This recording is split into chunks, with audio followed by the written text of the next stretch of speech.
nous allons voir les concepts principaux de la logique floue. Fonction floue, fonction d'appartenance. Toujours dans la logique floue, on fait le départ à partir d'un univers de discours, c'est-à-dire là où on va faire notre étude. Dans la théorie classique, si un élément appartient à un ensemble A, on peut dire que sa fonction d'appartenance est égale à 1. S'il n'appartient pas, est égal à 0. Voilà, par exemple, j'ai un ensemble A, un univers de discours U, et un ensemble A. Le chiffre 4, par exemple, se trouve bien dans l'ensemble A. Donc, je dis que mu A de X est égal à 1. Car X, qui est 4, appartient à l'ensemble A. Par contre, si je prends 2, 2 se trouve à l'extérieur. On dit que mu A de 2 égale 0, c'est-à-dire le chiffre 2 n'appartient pas à l'ensemble A. Par contre, dans la logique floue, nous avons, quel que soit X de l'univers du discours, toujours sa fonction d'appartenance se trouve entre 0 et 1. Il n'y a pas des éléments qui n'appartiennent pas. Donc, tous les éléments appartiennent, mais avec un degré d'appartenance qui passe de 0 jusqu'à 1. Donc, le degré d'appartenance dit aussi valeur de vérité. Bon, une représentation graphique peut éclaircir les choses. Voilà, nous avons un ensemble classique et net, 0 à l'extérieur et 1 à l'intérieur. 0 n'appartient pas et 1 appartient. Alors que pour la logique floue, nous avons des nuances. À l'intérieur, il y a appartenance, par exemple, à 100%, mais de plus en plus que on s'éloigne, l'appartenance tend vers 0. Donc, nous sommes ici dans une partie floue. Bon, les fonctions d'appartenance peuvent avoir plusieurs formes, plusieurs types. On trouve les fonctions triangulaires, gaussiennes, sinusoïdes. Prenons par exemple, soit à mesurer la taille d'une personne. Nous avons trois fonctions d'appartenance, une fonction petit, une fonction moyen et une fonction gros. Voilà, je vais prendre un exemple. Ahmed mesure 1,62 m, c'est 125 cm. La question qui se pose, Ahmed est-il petit ou moyen ou grand? Bon, en logique floue, il peut être à la fois petit, grand et moyen. Comment? On va voir. Je prends 1,625 m et je projette sur les courbes. Sur la courbe rouge, grand, il n'y a pas de niveau, donc il est 0.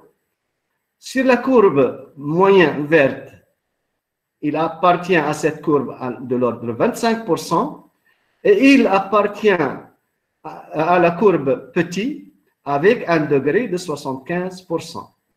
Donc, comment peut-on traduire ça? On dit que Ahmed est petit à 1 degré de 75%, il est moyen à 25%, à 1 degré de 25%, et il est grand à 1 degré de 0%. Si je prends un autre exemple, par 1,75 m, remarquez bien 1,75 m ou 1,75 m, ici. Ici, c'est 50%. Je dis que dans ce cas, que Ali, par exemple, Ali, est grand à 50% et moyen à 50%, et il est petit à 0%. Les opérateurs de la logique floue. Comme en logique binaire, on trouve l'opérateur non, qui est le complément, l'opérateur et, qui est l'intersection, et l'opérateur ou, qui est la réunion. Le complément. Voilà, par exemple, l'ensemble petit de l'exemple précédent. Bon, son complément, la fonction d'appartenance complément, se note mu a bar de x. Et elle est donnée par la relation 1 moins mu a de x. Bon. Si on trace cette fonction, 1 mu a égale à 1, donc 1 moins 1 égale 0, je vais me trouver ici.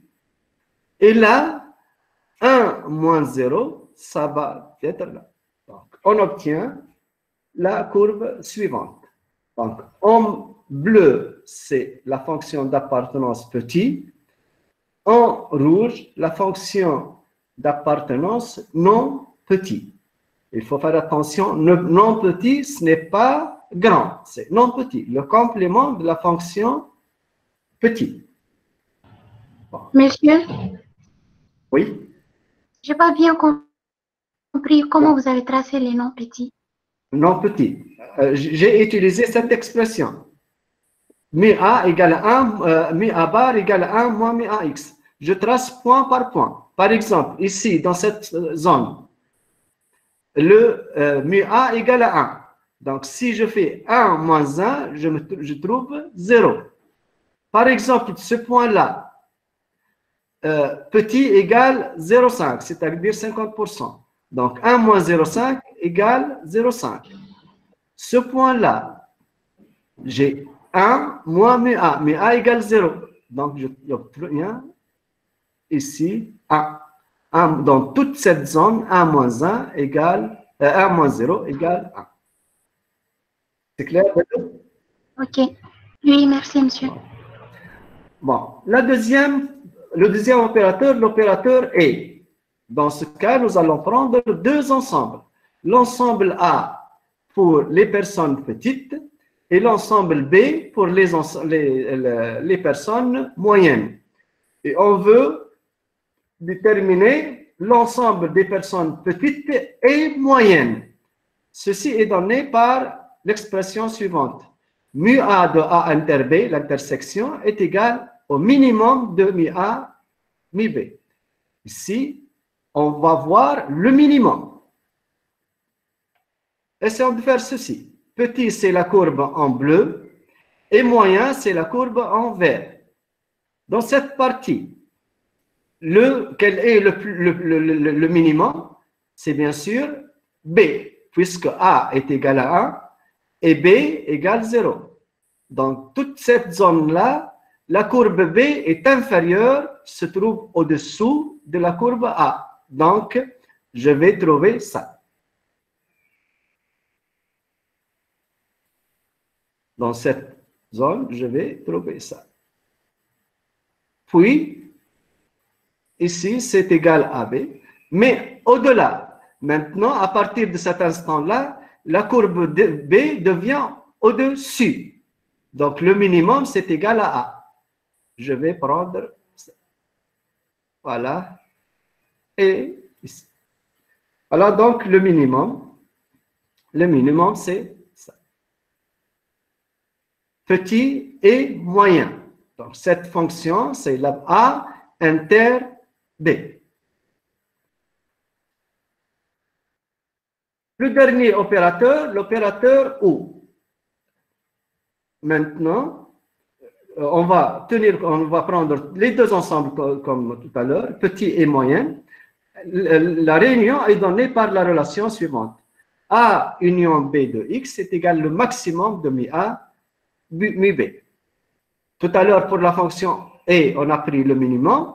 Maintenant, nous allons prendre le maximum. On obtient ça. Petit ou moyen. Allez, monsieur. Oui? Pourquoi? Pourquoi? Bon, c'est le maximum. Regardez bien ici. On va comparer la courbe bleue avec la courbe verte. Quelle est la courbe la plus supérieure ici, dans cet intervalle? C'est la courbe bleue. Aussi, c'est la courbe bleue. Mais à partir de cet instant-là, la courbe verte devient en dessus. Donc, on va prendre ça. et puis ça. Non, monsieur. Donc, la question Oui. est que on dit où c'est le maximum des deux. Ah, pourquoi? Oui, pourquoi? Je vais vous dire tout de suite. Pourquoi? Ok. OK? Un instant, nous allons voir pourquoi. Ce sont des théories, bien sûr. Donc, petit ou moyen. Il existe deux théories. La théorie de Z, théorie probabiliste.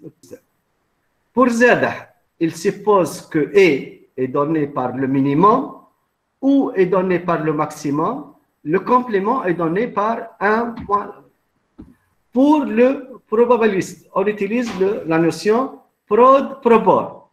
Le E est donné par le produit, alors que le OU, c'est-à-dire la réunion, est donné par la somme moins le produit.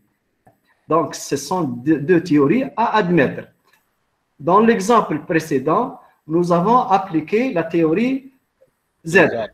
Si vous voulez, bon, par la suite, je vais partager le fichier. Et vous, si vous voulez, vous pouvez refaire les exemples avec la théorie probabiliste. Monsieur, est-ce que Oui. ça n'a pas au même résultat? Hein? Comment? Est-ce qu'on a le même résultat? Non, nécessairement non. On n'a pas le même résultat. Voilà. Bon, on ne cherche pas à avoir le même résultat. C'est une théorie, finalement, ce qui nous intéresse par la suite, la valeur finale. Bien sûr, nous allons voir dans la suite, dans des exemples, on trouve des valeurs différentes, mais ce n'est pas grave. Bon, les variables floues, nous avons parlé des opérateurs flous, maintenant les variables floues. La logique est basée sur des variables floues, dites variables linguistiques, à valeur linguistique dans l'univers du discours. Valeur linguistique, par exemple, température, chaude, froide, tiède, grand, petit, moyen. Donc, ce sont des variables linguistiques. Chaque valeur linguistique constitue alors un ensemble flou de l'univers du discours. Donc, par exemple, petit, c'est un ensemble dont c'est une variable linguistique, mais a une fonction dans l'univers du discours. Prenons ce cas-là. Nous avons la température. Nous avons un univers de discours de température qui va de 0 jusqu'à 200 degrés Celsius. Donc, univers de discours, gamme de température de 0 à 200 degrés. La variable linguistique, c'est la température. Bon, la température a des classes, ou bien a des valeurs linguistiques qui sont très froid, tiède, chaud ou très chaud. Donc, ces valeurs-là s'appellent valeurs linguistiques ou bien classes. Température, c'est la variable linguistique. Activité.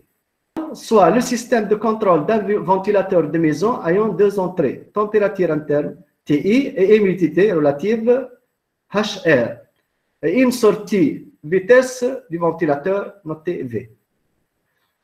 Bon. Les fonctions d'appartenance des entrées et sorties sont les suivantes. Pour la température, nous avons trois fonctions d'appartenance, F, M et E, F pour faible, M pour moyenne et E pour élevé. La deuxième variable linguistique, humidité, a deux valeurs linguistiques ou bien deux classes, sec, notée S, et humide, notée H. La sortie, elle aussi, est une variable floue. Bon, elle possède trois classes ou bien trois valeurs linguistiques, F faible, M moyenne et E élevé. On vous demande de représenter les fonctions d'appartenance mu F inter M de la fonction température, de la variable température, pardon, mu S union H de l'humidité et mu E bar de la sortie V.